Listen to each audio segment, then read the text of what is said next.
కిందికి సముద్రంలోకి వృధాగా పోతా ఉన్నాయి. ఇవాళ 1,00,000 క్యూసెక్కుల నీళ్లు కిందికి పోతుంటే వృధాగా పైన మొత్తం రిజర్వాయర్లన్నీ నోరెళ్ళు పెట్టి చూస్తూ ఉన్నాయి. పైన మిడ్మానేర్ కావచ్చు, కాళేశ్వరం, మరి మొత్తం ప్రాజెక్టులో ఉన్న ప్రతి రిజర్వాయర్ లో కూడా ఇవాళ నీళ్లు లేక రైతులు మరి కనీసం నాట్లేసే పరిస్థితి లేదు.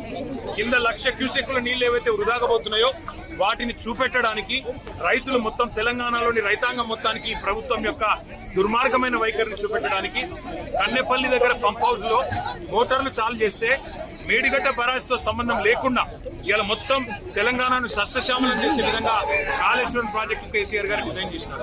ఇవాళ బ్యారేజ్ తో సంబంధం లేకుండా, మేడిగడ్డ బ్యారేజ్ గేట్లతో సంబంధం లేకుండా మరి 93.5 మీటర్ల ఎత్తులో గోదావరి ప్రవహిస్తే చాలు ఈ నీళ్లు కన్నెపల్లి పంప్ హౌస్ లో మోటార్లు చాలు చేస్తే ప్రమాణంగా నీళ్లు ఇవ్వచ్చు, రైతులు నాట్లు వేసుకోవచ్చు.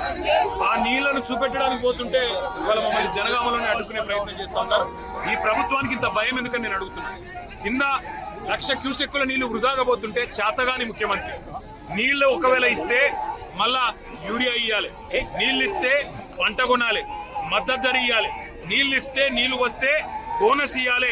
ఈ బాధ అంతా నాకెందుకు, రైతులను ఎండబెట్టాలి, రైతుల పొలాలకు నీళ్లు రానియద్దని చెప్పి కింద బ్రహ్మాండంగా నీళ్లు ఇచ్చే సౌలత్ ఉంటే దాన్ని పండబెట్టిన ముఖ్యమంత్రి గారి వైఖరి, ఈ ప్రభుత్వం యొక్క దుర్మార్గమైన రైతు వ్యతిరేక వైఖరి చూపెట్టడానికి మేము బయలుదేరితే వాళ్ళని చూడొచ్చు మా వాళ్ళందరినీ అడ్డుకుంటా ఉన్నారు, మా ఎమ్మెల్యేలు, మా ఎంపీలు.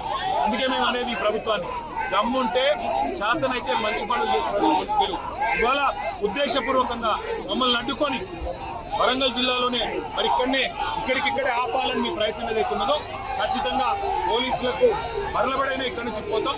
తప్పకుండా కన్నెపల్లి చేరుకొని అక్కడ ప్రవహిస్తున్న 1,00,000 క్యూసెక్కుల నీళ్లను రైతులకు చూపెడతాం. తెలంగాణలో ప్రభుత్వం ఎంత శాతగాని దద్దమ్మ ప్రభుత్వం ఉందో తప్పకుండా తెలంగాణ రైతాంగానికి మొత్తం చూపెడతాం.